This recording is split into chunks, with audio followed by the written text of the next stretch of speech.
Have you ever wondered if Australia is a good country to live in? If so, which state is the best to live in? New South Wales, Victoria, Queensland, or that one state with all the incest, and also that one state where nobody gives a shit? I'm sorry, Perth, but no one gives a flying f***. Okay. I figured the best way to learn about a country is to ask the local people here. Why am I naked? I'm gonna get skin cancer. Put me back in my room, please. What the fuck? I know that this is going to be my last Melbourne video, but turns out I have more footage. Bitches, you're drunk. This is not a foot, this is a shoe. I don't know why I picked this up, but I did what every YouTuber does, and that's to milk it off. So for the first question, out of all the states in Australia, which one would you recommend me to live in? You mean cost of living context, or do you mean like in general quality of life context? In general. I would probably recommend either Victoria or New South Wales, mostly for the job opportunities. Because you have better job opportunities. Though it does depend on what you're doing, what you're studying. So may I ask what you're studying? I'm doing medicine. Oh, medicine? Okay. Well, then it depends, because obviously we have a huge demand for like doctors and such in rural communities. Yeah. So in a way, you can actually work anywhere because of that. I mean, if you want to do more research, right, it'd probably be better in Melbourne, because I think they have quite a lot of like bio buildings around here, right? So I'm not doing biology. However, obviously, I know a lot of people move to like Western Australia because of the mining industry. So if you don't have high level of education, that's a great place to go to for money. So it really depends on like the job or the degree you're in. I see. Because I think most like higher end jobs or kind of like commercial jobs are here. For example, one of my friends, she's an artist, right? And just because most of the design and such is over here, she's moving across to. I'm not from Melbourne originally. Oh, okay. So she's moving across here because of the career opportunities. Yeah. So I would say that's probably a big factor to where you want to move. Okay. May I ask you where you're from? I'm from Western Australia, so I'm from WA. So I'm okay. I see. One state where nobody gives a shit. Now, I want to ask about the cost of living in Melbourne, and what's your opinion on that? In general, comparison to other cities, or compared to internationally? Sorry. Let's say internationally. Internationally, okay. So I have experience of growing up in South Korea. Okay. So in my experience, I find cost of living more expensive here, but obviously it's that I grew up there as a child, so I wasn't having to do my own finances as much, so obviously, because I was a kid. Yeah. I find it depends on where you're at, right? Because compared to America, I have an American friend, he's actually over from the States, right? And he's like, cost of living for food and such is way higher here. He's used to living in cities, because in America it's a lot cheaper to live in the city, while Australian design urbanism is usually prioritized on suburban developments. Yeah. So it's actually cheaper to live out in suburbia, because he's not used to that. He's in the city, he's like, everything's so expensive. I'm like, yeah, well, no one lives in the city unless you're rich, right? So he's like confused by that. And then also fundamentally in the US, right? No medical, no insurance. So it's like, it really depends. I think there's a lot of different models. And then like, for example, one of my friends, they're in Europe right now. Well, they're European, so I'm not sure, but anyway, they live in Norway. And Norway's main like economic model is they have really high taxes on like alcohol and like food and going out. But they have like great social networks. Not social networks, I'm social netting or health, like right, healthcare service. Healthcare, education's paid for, universities sometimes paid for depending on what you're studying. You get paid while you're studying, all that sort of stuff. But going out expenses are really more expensive. So once again, that's about like what you want to prioritize. So I see. I think I heard that Sydney is like the most expensive one, and then Melbourne's like the second. I think it depends, because once again, it depends on what sort of living you're having.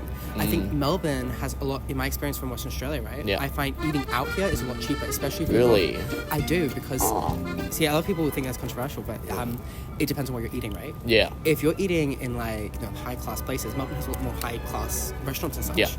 But also, I find that like for cheap, like let's say like Don Tojo's down that way. I'm not from this. I'm not from Melbourne. I'm from Sydney. So, okay. Yeah, we're doing medicine in UNSW. Oh, cool. So very we cool. came down for a couple of days. Well, if you guys are looking for a meal, there's a place called Don Tojo's over that way. Okay. And that's like, they do really cheap university meals. So they do Japanese food, but like you can get like Japanese curry, rice, tonkatsu. Wait, did we just go there just now? Is it the one on Ligon Street? I think so. Yeah, it's like $12, right? 12.9. Right? Yeah. Yeah, it was so good. Right, that's Don Tojo. Yeah, you see, so it's like if you know the places, you can get some really cheap meals in Melbourne. It like is, Don Tojo's, like what's it called again? Mostly, let's be honest, it's the Asian food, like the Asian. Like, so there's a dumpling place down there that does really good dumplings. True. If you want me to give you like a list of places with cheap food while you're here, true. But if you do that, obviously you can get food really, really cheap. If you're going to like Loon and like fancy pastry shops and such. That's gonna be really, really expensive, like pricey. Yeah, but it's like if you know where to go, what places to go, I find it a lot cheaper because I'm from like Perth, right? Yeah. Perth, people really don't go out that often. So if I was like, comparatively not, it's just the way cities are structured. Yeah. People, and also it's more a morning city, if that makes sense. So you Yeah. like go for like a swim and then you go for like coffee in the morning, if that makes sense. But I find it a lot more expensive because if you want to go for like food, like brunch or something like that. Yeah. Here I know places I can get brunch, like just like a sandwich and like a coffee for like $13, right? Yeah. Perth, you're going for a $20 meal. So even like the cheap places are like, you want like a sandwich or like a burger or something, like, or just like a cheap meal, it's going to be like $20 plus like a $5 coffee minimum. So it's like, I find that way more expensive. But then in Perth, people don't live by that lifestyle, so it can be cheaper. So for the lifestyle I want, I find Melbourne cheap in comparison. I see. Good to know. Speaking of living, do you live on campus or? I used to live in the colleges out that way. Yeah. So that's like the university colleges on here, and now I live out in the suburbs. And do you mind me asking what's the rent? My rent, well, it depends. I'm in the cheapest room in my apartment because I'm poor.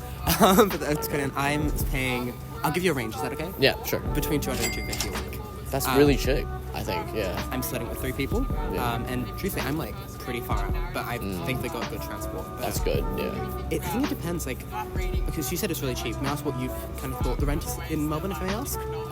No, because in Sydney, I can only speak for Sydney because I live in colleges in Sydney, so it's around 5 colleges. It's like $550 per week, but it's include catering. Because I used to live in the colleges that way, right? I was at one called Janet Clark, also JCH. That one is a bit more of an academic one, so 2/3 of people there are on scholarships, right? Oh, okay. So a lot of them are on scholarships. So I was thinking on scholarships, so I was paying, I can say my price there, I was paying $13K a year, which is, I think, comparatively good, including meals as well, right? That's good.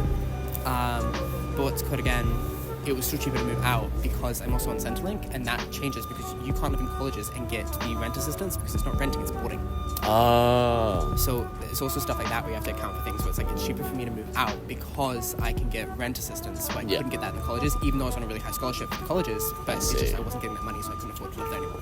So it's actually worth it to move out for you? Yes. For me Okay. specifically. What do you look for in a guy or girl? Yeah, sorry, my voice is very gay, so I get it. The guy. No. No, I don't. People are like, guy, oh god, wait. No, I don't know he's gay. I'm like, don't worry, I am. I have like, it's straight coming out. Me, it really, I think, you mean for like a long-term partner? Yeah.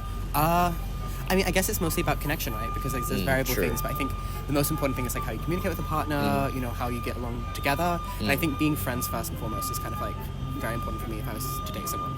Yeah. And where would you go to meet this person or, you know, potential? I don't know. I'm personally not super invested in relationships right now because I potentially might think I'm on the aromantic spectrum, if that makes sense. Do you know what that means? I don't know what that is. So when there's like queer terms, it's like asexual is like someone that doesn't feel sexual attraction. Yeah. Romantic is someone that doesn't necessarily feel romantic attraction to people. Okay.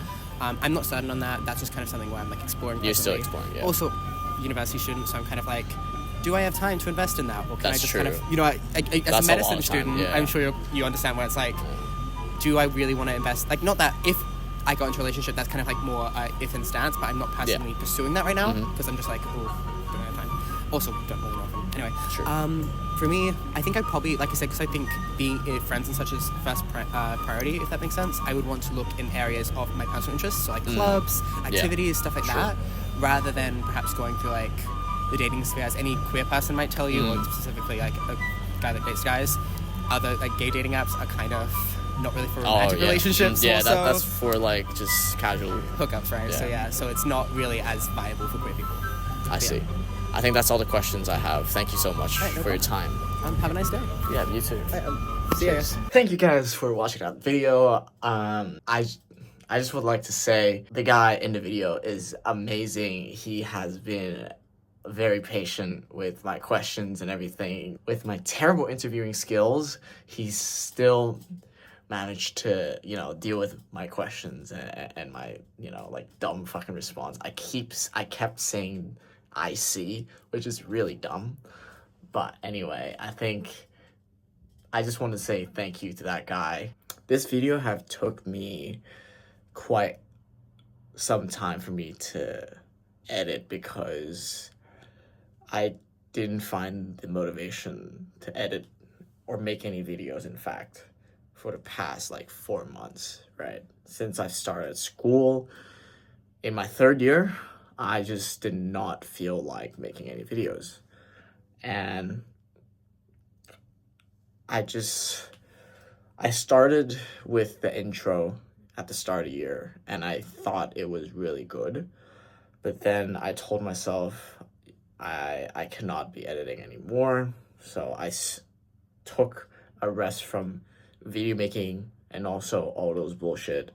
Well, not bullshit. I actually still like it. To be fair, I'm getting back on the grind because I actually like making videos and it makes me happy. So, you know what? Whatever, bro. Like, I just want to be real with you guys. Or maybe no one's watching. Guess what? Who cares, bro? Like, I just want to say, you know, like, keep dreaming or keep doing whatever you like. Fuck the people who says you cannot do shit.